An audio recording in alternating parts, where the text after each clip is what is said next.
이 중관학이라는 말을 처음 들어보는 분들이 많이 계실 겁니다. 이제 왜냐하면은 그 불교학 중에서 상당히 중요한 분야인데 한국에서 우리나라에서는 신라 시대까지만 연구가 되었고요.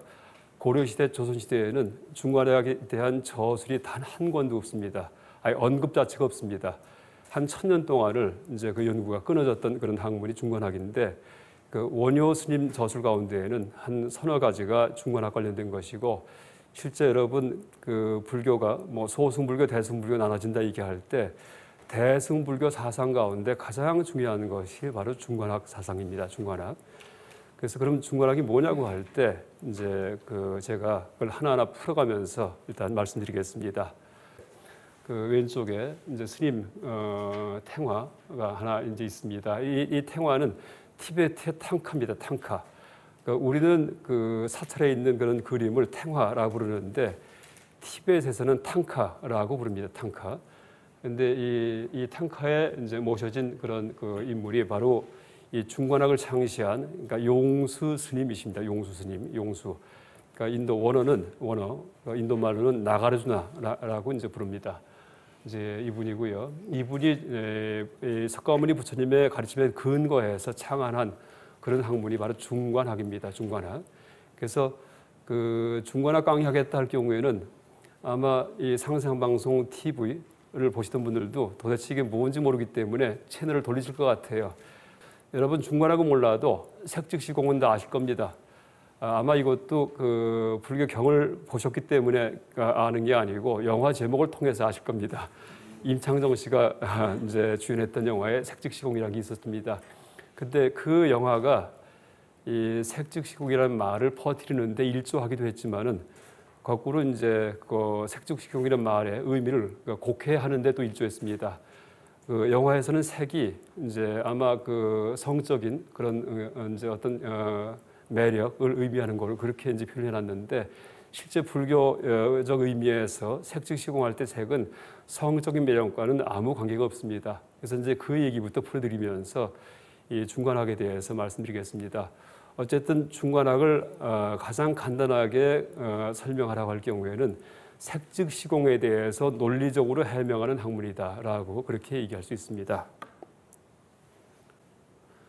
그 이제 여러 가지 또 중관학이 무엇인지 설명드리기 위해서 제가 말을 붙여봤는데 이 공의 논리학이라고 이렇게 얘기할 수 있습니다. 그러니까 공에 대해서 그러니까 불교의 사상 중에 공사상이 있죠. 그러니까 모든 게 다 텅 비었다 해도 되고요. 이 세상에 아무것도 존재하지 않는다. 그러니까 아무것도 실체가 없다. 전부 다 우리 머릿속에 있는 거고 마음속에 있는 거지 실제 세계에는 일체 아무것도 없다 하는 것이 바로 공사상입니다. 근데 여러분 너무나 이상할 겁니다. 왜냐하면 우리가 이렇게 이 존재하는 이 세계 속에 살고 있는데 불교의 공사상에서는 그게 다 허상이다, 허구다, 가짜다, 착각이다 라고 얘기를 하기 때문에 좀 이상할 겁니다. 근데 거기에 대해서 따따 붙다거리면서 논리적으로 해명하는 학문이 중관학이기 때문에 아마 여러분 기대를 하고서 이제 제 강의를 들으셔도 됩니다. 나중에 강의 끝날 무렵 되면은 왜 세상에 아무것도 없는지, 왜 삶이 없고 죽음이 없는지, 왜 눈이 없고 코가 없는지에 대해서 다들 아주 명확하게 논리적으로 자각도 하시고 남에게 설명도 하실 수 있는 그런 힘이 생깁니다. 그래서 이제 공의 논리학, 그 공에 대해서 모든 게 텅 비었다는 공사상에 대해서 논리적으로 해명하는 학문이기 때문에 공의 논리학이라고 얘기할 수가 있고요. 또 다른 말로 해탈의 논리학이라고 말을 해도 됩니다. 왜냐하면은 해탈과 반대되는 말이 속박이죠. 속박인데 우리가 어디에 속박이 되어 있냐 하면은 생각에 속박이 되어 있습니다. 생각. 여러 가지 고정관념에 속박이 되어 있는데 그런 고정관념에서 우리를 해방시켜 주기 때문에 이제 그 해방한다는 의미에서 해탈의 논리학이라고 이제 그렇게 말할 수 있습니다. 무엇이 고정관념이냐 하면은 이제 우리가 흔히 얘기하는 고정관념만이 아니고 내가 살아있다. 앞으로 언제가 죽을 것이다. 나는 인간이다. 위에 하늘이 있다. 밑에 땅이 있다. 이게 다 고정관념이에요. 나중에 알고 나면 그게 다 무너져 버립니다. 원래 삶도 없고 죽음도 없고 하늘도 없고 땅도 없구나. 라는 사실을 아주 철저하게 알게 됩니다. 그래서 이 머릿속으로 생각한 모든 것을 다 그러니까 풀어헤치기 때문에 해탈의 논리학이다라고 부를 수 있습니다. 또 열반의 논리학이라고 부를 수도 있는데 열반의 원래 뜻은 원래 원어는 니르바나입니다. 니르바나라는 인도 그 산스크리트 혹은 이제 버머죠, 버머. 이것을 그 열반이라고 이제 음사한 건데 그 뭐냐 하면은 그 불을 그 바람을 불어서 훅 불어가고 불을 꺼버리다라는 뜻입니다. 그러니까 번뇌의 불을 끄다라는 의미에서 니르바나, 열반 이렇게 얘기를 합니다. 그래서 번뇌가 뭐냐 하면은 그 두 가지가 있습니다. 크게 봐서 감정적인 번뇌가 있고 또 하나가 지적인 번뇌가 있습니다. 지적인 번뇌는 고정관념이고요. 아까 말씀드렸습니다. 감정적인 번뇌는 탐욕, 욕심내는 거, 분노하는 거, 그 교만, 잘난 체하는 거 이런 것들이 다 감정적 번뇌입니다. 그래서 이제 불교 수행의 목표는 그런 번뇌를 없애는 겁니다. 그래서 지적인 번뇌, 고정관념을 다 제거하고 그 다음에 감성적인 번뇌, 욕망, 분노, 교만심 이런 것들을 다 청소할 때 머리도 시원해지고 그 다음에 가슴도 시원해집니다. 그럴 때 이제 세상에 미련이 없습니다. 그럴 때 그런 사람은 죽을 때 죽어도 좋아 이렇게 돼버립니다. 왜? 세상에 대해서 요만큼도 모르는 게 없고 다 압니다. 왜? 머리가 시원하기 때문에. 그 다음 세상에 대해서 하나 한 맺힌 게 없어요. 왜? 가슴이 시원하기 때문에. 그런 분들을 불교에서 아라한이라고 그렇게 부릅니다. 그러니까 완전히 깨달은 분이다라고 얘기를 합니다. 그래서 그렇게 우리를 그 번뇌에서 해방시켜 주기 때문에 그 모든 번뇌를 다 꺼버리는 그런 그 논리이기 때문에 열반의 논리학이라고 부를 수도 있습니다. 또 하나 이 중관학을 그 연기의 논리학이라고 부르기도 합니다. 연기. 여러분 연기라는 말을 아는 분들도 계시지만은 아마 많은 분들이 모를 겁니다. 그 우리나라의 불교 신도가 뭐 1,000만 명이다 혹은 뭐 실질적으로는 한 2천만이 될 것이다 잠정적으로 이렇게 얘기를 합니다. 그런데 연기에 대해서 모르는 분이 태반일 겁니다. 왜냐하면은 그렇게 불교가 실제 불교가 퍼져 있지 않다는 얘기입니다. 그러니까 불교 그런 의례, 불교 그런 문화만 퍼져 있지 가장 중요한 부처님 사상은 실제 미국 사람들보다 더 모릅니다. 그 전에 한번 불교 텔레비전 기자가 미국의 뉴욕의 그 맨하탄 거리 한복판에 서 가지고 마이크를 들고서 이제 그 무조건 무작위적으로 만나는 사람들마다 불교에 대해서 아느냐 하고 물었답니다. 그랬더니 열이면 열이 다 알더랍니다. 그 다음에 그럼 뭐에 대해서 아느냐 하니까 답이 나오는데 무명이 뭔지 안다. 무명. 아니면 사성제 뭐가 한다. 연기가 뭐가 한다 하는데 열의 7명이 답을 하더랍니다. 그게 무슨 얘기예요? 그러니까 연기, 사성제, 무명, 아마 무아 모르는 분이 대반일 겁니다. 그래서 어디서 배웠냐 했더니 고등학교 때 종교 교과서에 배웠다라고 얘기를 한답니다. 그러니까 심지어 서양 사람들조차도 불교에 대한 기본 지식을 갖고 있는데 우리나라 같은 경우에는 이제 물론 민족 종교는 물론이고 심지어 불교 이제 그렇게 역사가 오래된 불교조차도 오래된 여기에 대해서도 그런 기본 지식조차 교육이 안 되고 있는 것이 지금 현대 한국의 실정입니다. 그래서 전통에 대해서 무시하고 이제 고리타분하고 그 다음에 배우려고 하지 않고 얼마나 소중한지 모르고 하는 이제 그런 그 최면이 만연되어 있는 곳이 바로 이곳이었다 이렇게 생각할 수 있습니다. 그래서 앞으로 이제 그런 어떻게 보면은 그 사대주의적인 이제 그런 풍조가 점점점 사라지고 우리가 자긍심을 갖고 다시 민족 종교가 다시 일어나면서 우리 마음에 그 어떤 그 긍지를 심어주고 또 전통적인 불교도 그러니까 모든 사람들한테 심어져 갖고 이 세상이 평화롭고 행복한 그런 세상이 만드는 그런 미래가 되기를 기대합니다. 그래서 어쨌든 연기라는 말이 이제 뭐냐 하면은 그 연기라는 말에 대해서 모르는 분이 태반이겠지만은 실제 불교의 핵심이 바로 연기입니다. 그러니까 연은 인연할 때 연자를 씁니다. 연. 그러니까 전문적으로 번역한다면 조건이라고 번역할 수 있습니다. 조건. 기는 일어날 기자입니다. 발생하다라는 뜻입니다. 그래서 굳이 푼다면은 조건적 발생이라고 이렇게 풀 수 있습니다. 그래서 의존적 발생이라고 해도 됩니다. 그러니까 부처님 깨달음의 핵심입니다. 그러니까 세상만자는 그 실체가 있는 게 아니고 모든 게 다 의존적으로 발생한다라는 그런 뜻입니다. 의존적으로 우리가 실제 있다라고 생각하는 것이 실제 있는 게 아니고 다 의존해서 생긴 것이기 때문에 의존은 어디서 의존이 일어나냐면은 생각 속에서 의존이 일어납니다. 그래서 이제 그 연이라는 말하고 아까 처음에 얘기했던 공이라는 말이 동전의 양면입니다. 그러니까 연기하기 때문에 다 공하다라고 얘기할 수 있습니다. 그 간단히 설명드린다면은 여러분 지금 이 강의실에 들어오셨는데 이 크기가 큰 방인가요? 작은 방인가요? 좀 크죠? 생각보다. 그렇죠? 근데 어떤 분은 아니다, 작다 이렇게 얘기를 하십니다. 왜 그럴까요?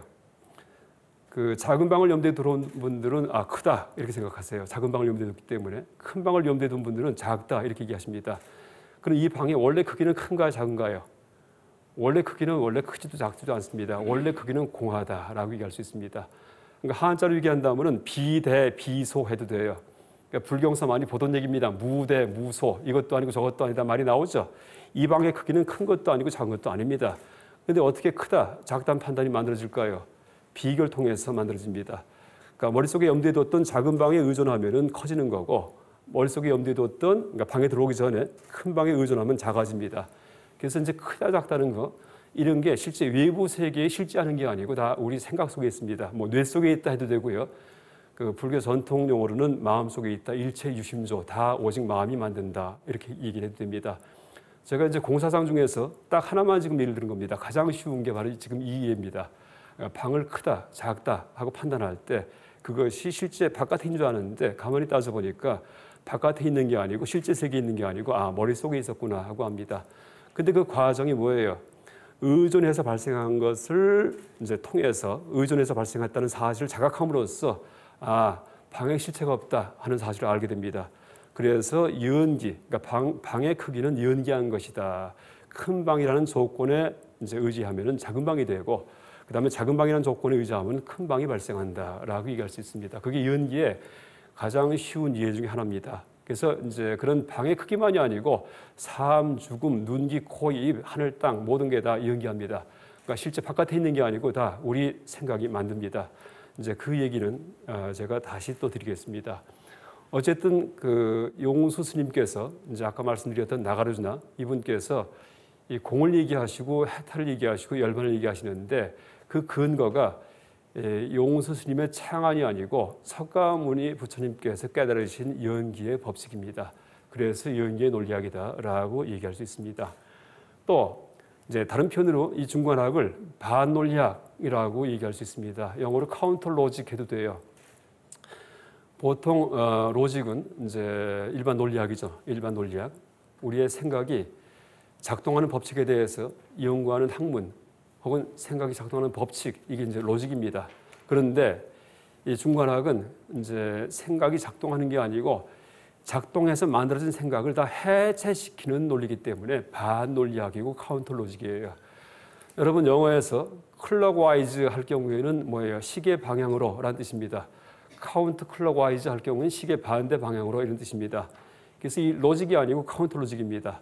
다시 말해서 건립하는 구축하는 이제 그런 구성하는 논리가 아니고 컨스트럭트가 아니고 디컨스트럭트하는 그런 논리가 바로 이 중관학입니다. 그래서 이제 그걸 우리말로 풀어가지고 이 반논리학이다라고 부를 수도 있습니다. 또 이 중도의 논리학이다라고 얘기할 수 있는데 이 중도라는 말하고 이제 불교 공부할 때 이 세 가지 개념이 중요합니다. 그러니까 불교의 지적인 어떤 깨달음을 추구할 경우에 중도, 그 다음에 또 하나가 연기, 또 하나가 공, 이 세 가지입니다. 이 세 가지가 다 동의어입니다. 그러니까 공이 연기고 연기가 바로 중도입니다. 왜냐하면은 여러분 우리가 머리 굴릴 때 이게 전부 다 엉터리라는 얘기 이제 했었죠. 큰 방, 작은 방이 전부 다 실제 외부에 있는 게 아니고 머리 굴려가지고서 생각이 만든 겁니다. 그러니까 생각 속에 있는 것이 실제 하는 게 아니죠. 큰 방, 작은 방이. 그래서 그 큰 방, 작은 방이 그러니까 실제 외부에 있지 않다는 사실을 자각하기 때문에 어떻게 됩니까? 흑백 논리를 비판하는 거예요.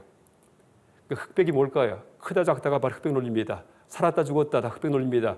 거기에 대한 비판이기 때문에 흑백 논리에 대한 비판이기 때문에 중도다라고 얘기합니다. 그래서 이 불교에서 얘기하는 중도는 가운데의 길을 가라라는 의미가 아니고 양극단을 배격하라라는 의미입니다. 그래서 이제 흑도 틀리고 백도 틀렸다. 큰 방도 실제 있는 게 아니고 작은 방도 실제하지 않는다 하는 의미에서 이제 그런 것을 자각시켜주기 때문에 이 중도의 논리학이다라고 부를 수 있습니다.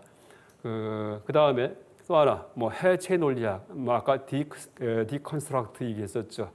모든 생각을 해체시키기 때문에 해체 논리학이라고 불러도 됩니다. 여러분 현대 그 서양 철학 사상 중에 프랑스에서 일어난 해체주의 아시죠? 디컨스트럭티비즘, 그러니까 데리다, 뭐 들루에즈라는 사람 들어보셨을 겁니다. 이런 분들의 사상이 실제 중관학과 많이 비슷합니다. 논문도 많이 있습니다. 양자를 비교한 논문도 많이 있습니다. 그러니까 구성된 것, 이성에 의해서 구성된 것을 다 낱낱이 다 폭로해서 그 허구를 드러내기 때문에 해체 논리학이라고 그렇게 얘기를 해도 됩니다. 또 이 바로 해체가 사실 탈이분법이라고 현대 철학자들이 말을 합니다. 그러니까 이분법 타파예요. 그러니까 흑백 논리 타파. 그래서 이 이제 중관학을 이제 중도의 논리학이다 혹은 이제 이분법을 타파하는 탈이분법의 논리학이다라고 불러도 됩니다. 그래서 이제 말이 중관학이지만은 아마 여러분 이제 이 중관학을 다른 표현으로 바꿔 쓴 그런 그 단어들을 통해 가지고서 무엇을 가르치는 것이 중관학이구나라고 아실 겁니다. 이제 뭐냐 하면은 우리의 생각이 다 가짜다라는 점을 알려주는 것이 바로 중관학입니다. 근데 무엇을 통해서 알려줄까요? 생각을 통해서 알려줍니다. 그러니까 생각을 통해서 생각의 허구를 드러냅니다. 이제 불교 전문 용어로 이언견언 해도 돼요. 말에 의해서 말로써 버릴 견자 말을 버린다라고 얘기를 합니다. 비유한다면은 여러분 장작을 불에 태울 때 장작을 쌓아놓고서 불을 지피면 불이 타겠죠. 잘 타게 하려면 어떻게 하면 될까요?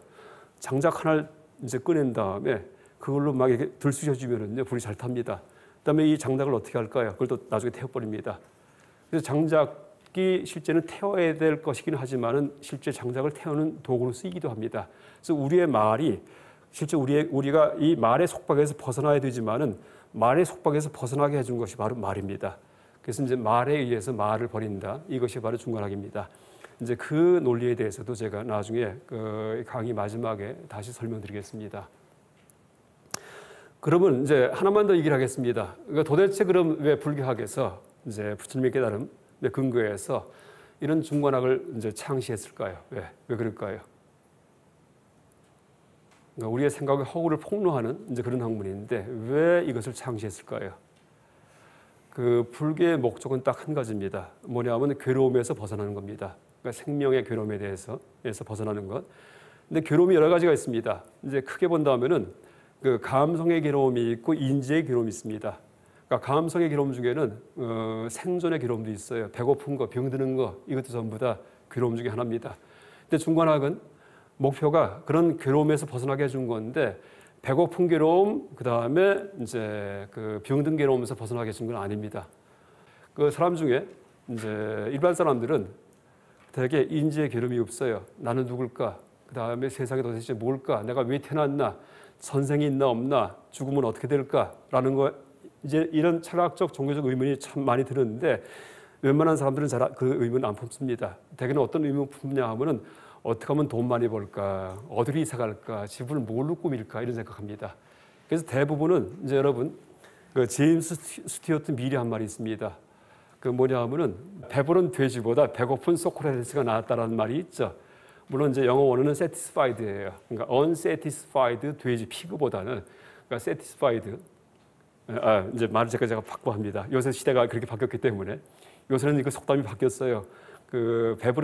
배고픈 소크라테스보다 배부른 돼지가 낫다. 이게 요새 이제 퍼진 말이기 때문에 제가 자꾸 말이 바뀝니다. 어쨌든 원래 그 의미는 배부른 돼지보다 배고픈 소크라테스가 낫단 말입니다. 무슨 얘기냐 하면은 사람이기 때문에 그러니까 짐승같이 먹는 것만으로는 모든 고통이 해결되는 게 아니라는 얘기입니다. 뭐냐면 정신적 의문이 있어요. 소크라테스 같은 경우에도 평생 고통스럽게 살았죠. 뭘까요? 나는 누구인가? 그 의문을 죽을 때까지 풀지 못합니다. 나는 누구인가? Know thyself. 그렇죠? 바로 그게 이제 소크라테스의 화두예요. 화두처럼 죽을 때까지. 그래서 그런 의문들이 이제 드는 사람들이 있습니다. 물론 굉장히 정신적으로 뛰어난 사람들한테만 그런 의문이 듭니다. 물론 여기 계신 분들 또 상생방송 틀고서 이제 이런 강의를 들으시는 이런 분들은 먹는 것만이 다가 아니다라는 사실을 아시기 때문에 이 정신적인 것을 추구하고 또 이런 어떤 문화적인 것을 추구하고 삶의 의문을 풀려고 노력을 하십니다. 그런데 이제 그런 의문들이 이제 여러 가지가 있습니다. 아까 말씀드렸듯이 내 생이 있나 없나, 나는 누굴까 도대체, 죽음이 뭘까, 죽으면 어떻게 될까, 그 다음에 세상에 끝이 있나 없나, 우주가 도대체 어떻게 생겨먹었나 이런 것들이에요.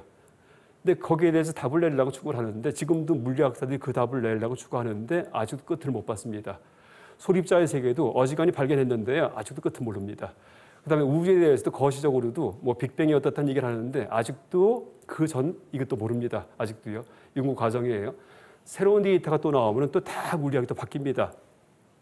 그래서 그런 식의 의문을 풀려고 이제 노력을 해봤자 끝이 안 납니다. 끝이 안 나는데 근데 문제가 뭐냐 하면은 그런 의문들의 공통점이 있어요. 우리가 그런 그 의문을 품을 때 나는 누굴까? 죽음이 뭘까? 죽음은 어떻게 될까? 이런 의문을 품을 때 무엇을 가지고서 그런 의문을 품을까요? 머리 굴려서 품는 겁니다. 머리 굴려서. 근데 우리가 머리 굴리는 것이 세상에 있는 일을 갖다가 그대로 묘사할 수 있다면은 그런 의문이 다 진짜 의문일 거예요. 근데 머리 굴리는 그러니까 우리의 생각의 작동 방식을 아주 면밀하게 연구를 해보니까 세상과 무관하게 거꾸로 겉돈다는 얘기입니다. 그것을 폭로하는 것이 바로 중간학이에요. 그래서 머리 굴린 것이 다 가짜라는 얘기입니다. 그러니까 나는 누굴까? 다 허구의 의문이에요. 왜? 내가 없기 때문에. 불교에서 무아를 얘기합니다. 근데 내가 있다고 설정한 다음에 그걸 추구해봤자 잡히지가 않습니다. 그러니까 죽을 때까지 풀리지가 않습니다. 절대.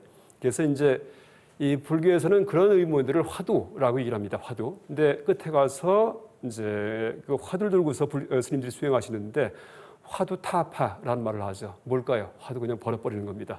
가짜 의문이구나 하는 걸 자각하는 겁니다. 그래서 나는 누굴까? 죽은 다음에 어떻게 될까? 그 다음에 그 세상에 도대체 뭘까? 우주가 뭘까? 이게 전부 다 가짜 의문이에요.